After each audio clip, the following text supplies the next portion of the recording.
Hey everyone, Sam again, and this is another bit of a different video. Normally we do Warhammer 40k or Age of Sigmar, but this was sent to me from Pete from Osprey Games. So massive thank you to Pete for sending me this. Again, it was a surprise. It just turned up through the door and I wasn't even expecting it. We did our unboxing on the Konflikt 47 stuff initially, and I was saying I was waiting for the Japanese army stuff to come out, and it looks like it's in this book. So we're going to take a look at what is inside this. It's Resurgence, it's for the Konflikt 47 game, and there's 5 main sections which have been updated to go with this now. So we're going to open up and see what's inside, and you will probably know more than me if you play Konflikt 47 already. And you can let me know in the comments below if any of these changes are massive or if they are just nice additions. So we basically start with background, and we've got the Finnish in here. We've got new rules for the Finnish as well as the Japanese, and they've expanded the background to go alongside that. We've got these amazing new miniatures. So this is the blueprint for them, and this is what is on the front cover of the book. There's loads of pictures in here we'll have a look at later, but these are the things that have made me want to do a Japanese army. So all the different months and the information that goes with that. It's got the awesome British Galahad armoured infantry down here as well. Really do like those models. But it's basically going off into the Far East and Asia, and we've got the story for that here. We've also got a map. So you've got Outer Mongolia on there, and China and India, and then Japan, where all the red zones are. And pretty much we're at that point. So the next part is there's new and revised rules. So because we've not played Konflikt 47, and to be fair, we haven't played much of Bolt Action, I don't know 100% which rules have changed massively. We do have a summary of them in a moment, which I'll show you, but some bits will have changed, some other stuff will have stayed the same, but it's basically the erratas and the FAQs have all been bundled into this book. So the summary of the new rules are all here. So damage values changing, some new weapons, meteor launchers definitely stood out for me. Headquarter rules, special rules, armoured and mechanized platoons, which is massive. If it's anything like the tank wars, it completely changes the way you can build your army. And then there's a summary of all the different changes as well. So just so you can see the main stuff that's actually been updated in this section. Some weapon profiles here for the small arms weapons table. Again, not sure which one's changed, but there's a glance. And then we've got another blueprint. This is the ghost suit for the Japanese force. I think it is for the Japanese, but this looks awesome. The samurai inspired armor. Now I'm just going to put some of the pages up here of the rules. So this is the new headquarter special rules. You've got the snap to action in there. We have a picture of the walker for the Japanese, but we've got some other stuff here. So we've got fanatics, which has been revised. Same with flight and tough fighters. And we've got an extra hunters special rule, which is sounding pretty good. And war dogs as well down here. So you can actually take some canines onto the battlefield and let them eat the enemy. And that's always going to be exciting. We've got a bundle full of zombies in the truck, in the transport, and the rules for that has been updated as well. And from what I've read, basically if your transport is closer to an enemy than it is to an ally, then it basically gets removed off the table. So armoured and mechanized platoon. So this is like tank war. You pick a command vehicle from a choice of stuff. You pick 2 other vehicles from a choice of stuff, and that is your platoon. So you can have big mechs fighting each other, a minimum of 3 per platoon versus the enemy, and you can just basically drive at each other and blow each other to pieces without the need for infantry, although there are options to take them if you want to as well. What else do we have? So new units. Now it isn't just the Japanese and the Finnish that have got updates. The main core armies, so the Germans, the Russians, the US and the British, have all got updates to their army lists that you can take some new units. And again, I don't know which ones are new apart from these characters. I know they're definitely been included, and there's one of those at least for each of these factions. And we've got some of these others. So the Puma, I know that's definitely in Bolt Action, is now available in here. This is the United States character, beautiful character. He's got some sort of really cool fist weapon as well that kills things. And we'll go on to the British as well. So they've got the Galahad armour again, which is just there, and they've got the War Dog Squad as a unit entry as well.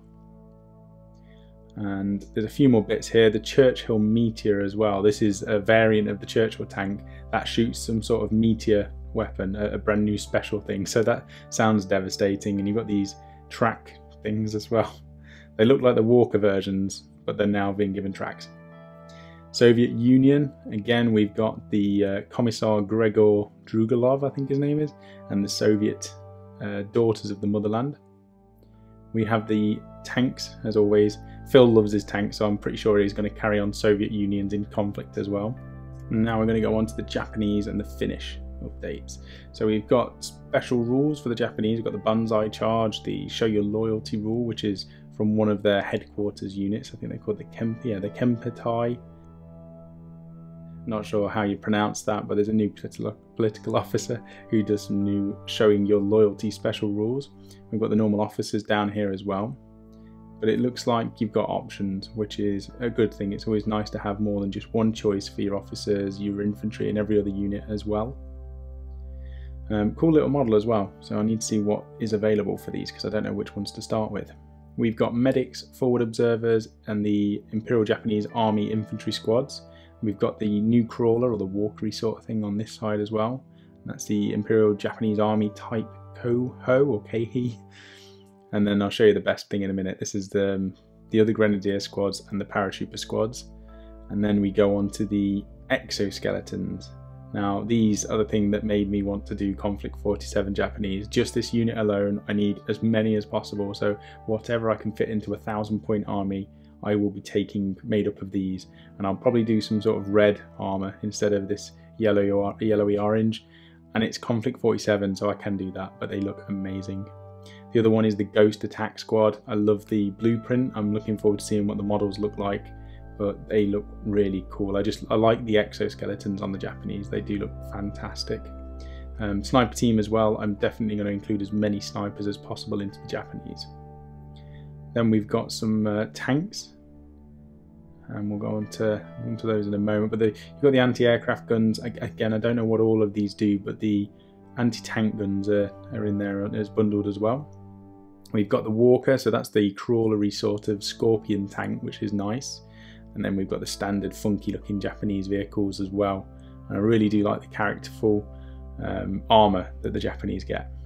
And here we have the page, which basically is my favourite bit of artwork I've seen. We need more of it, but it's good for now. So we've got the Finnish now. Now this is the final bit in terms of the updated rules, but these have new army special rules. So when these go below 50% of their starting strength, they get upgraded to the next level. So an inexperienced goes to regular, a regular becomes to veteran. So that's for morale and damage. So they basically become a much tougher unit to kill from what they were before. They also have +1 to hit any units when they use a rifle or an anti-tank rifle when they attack, when they shoot from ambushes. And they have -1 modifier when they're testing for outflanks when they're coming onto the table. They also have the Scherzen, the armoured skirt special rule on the vehicles as well, which helps against penetration on the side of their vehicles. And then there's some other units here, and I'm not sure what all of these models look like. I have seen they've got the Schreckwolfen and the Nasht Jäger squad. And I think they are German and Russian units. So it looks like the Finnish do get units from those two. And I think it's because they get volunteers basically that join the Finnish army. And they also get tanks available to them from the different armies. So later on I'll show you what they get there. You've got a partisan squad, you've got your medium machine gun teams, sniper teams, light mortar teams. So it's all very standard. Every army gets access to this sort of stuff. But it's the special units that I think stand out. So they do get this one here. This is the Zeus Heavy Panzer Mech, and it's one of my favourite looking walker tanks, or again crawlers. I wouldn't really call this a walker. It's a massive heavy tank with crawly crab legs. And then the last part of this book is the new scenarios and rules which are included in the game. So it's got a little bit about deciding the size of the game that you're going to be playing. It's got some special rules. You've got digging in, you've got night fighting, all of that sort of stuff. Now they have updated the game. They've got six extra scenarios. So in the past you had 6 anyway, and they've doubled that with this book. So you've now got 12 to roll for, or again pick the favourite ones that you enjoy playing. And that's definitely something that's been introduced into like Warhammer 40k at the moment with the open war cards that they've got. It mixes the game up. If you keep playing the same scenarios over and over and over again, it does get pretty boring after a while. You just play the same game. So having extra scenarios just increases the variant of game that you can have, and you can try different armies on there, and it just makes the game fresh and exciting and fun to do. I say that, but we end up just setting up 2 armies and shooting each other, and whoever wins, whoever kills the most wins. So maybe I should play more scenarios as well. And so I'm just going to flick through these. They've got different setup zones, different deployment layouts, and as always we've got the really cool artwork. I do love the book layouts that they have for these. And that is the end of the book. So 5 big updates to the game in a nice little book called Resurgence or Resurgence. The Japanese look amazing, definitely going to be starting these.